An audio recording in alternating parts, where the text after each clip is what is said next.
Another day, another phone from Honor.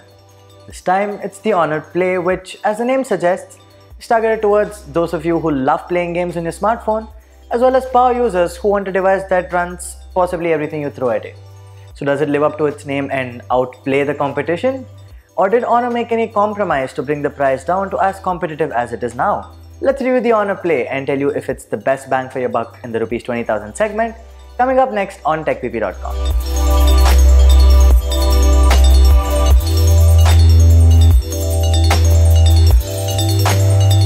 Hey guys, this is Sumukh from TechPP, and I've used the Honor Play as my daily driver for the past week or so.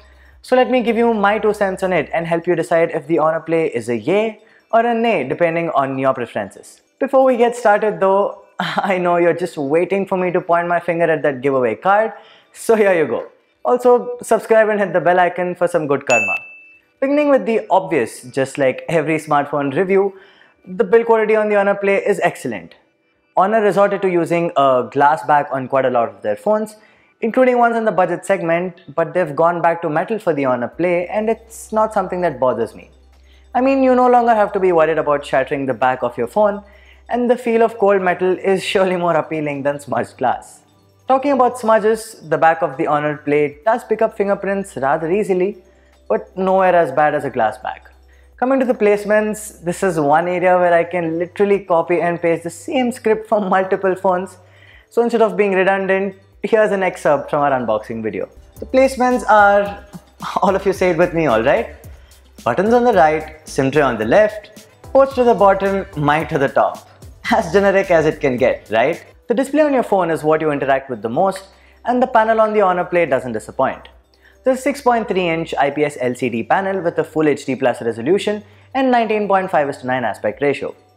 Of course, there's a notch at the top which houses the front-facing camera, couple of sensors, and the earpiece, which is loud and clear. The display itself has great viewing angles and punchy colors. In fact, I was pretty impressed with the black levels that this phone could achieve, given that it's not an AMOLED panel, while the brightness as well was adequate for most use case scenarios. The biggest competitor to the Honor Play currently is Xiaomi's Mi A2, which has a major focus on its picture-taking capabilities. But how are the cameras on the Honor Play? Well, to be honest, I did not have much expectations because usually cameras of where brands tend to cut corners, especially on a performance-oriented device, but I was wrong. The dual 16+2 megapixel cameras on the Honor Play punch well above their weight under well-lit conditions, especially with the AI boosting up saturation levels, making color seem extremely pleasing to the eye. Details are well preserved too, and while the dynamic range might not appear to be impressive, the AI retouch fixes that. The AI, however, tends to over-sharpen images and at times might make your image look too artificial, but you can always toggle AI on or off even after clicking the photo. Under low light though, the Honor Play struggles. There's not much light captured by the sensor due to a narrow f/2.2 aperture, which leads to noisy images which lack detail. Honor could have worked on the cameras a little more, especially with regards to the low light performance, but hey, you're not buying this device for photography in the first place. The front-facing 16 megapixel camera does a fairly good job too, especially in terms of edge detection for portrait mode shots. There's also options like panorama for the front-facing camera if you wish to fit in a lot more people. Surprisingly, the front-facing camera does a better job than the rear in low light, probably because of the wider f/2.0 aperture. While details may not be the sharpest, the image still looks usable.